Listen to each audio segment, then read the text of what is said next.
5 лет тюрьмы получил насильник, 22-летней жительницы Алматы. Приговор преступнику вынесли сегодня, и впервые в сети появилось его фото. И в насильнике многие тут же узнали, внимание, известного казахстанского фотографа Азамата Кенжегулова, который сотрудничал с изданиями такими, как «Эль Казахстан», «Космополитен», «Эсквайр» и «Харперс Базар». Напомню, в начале этого года, мы об этом рассказывали, алматинка записала обращение, где рассказала об изнасиловании, которое произошло почти год назад.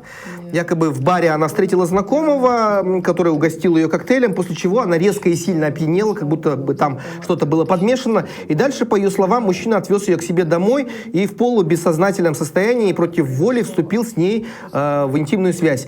Мы рассказывали эту историю. Пострадавшая пожаловалась, что несмотря на телесные повреждения и биологические следы на белье, доказательства, следствие якобы искусственно затягивают, а преступник все это время ходит на свободе.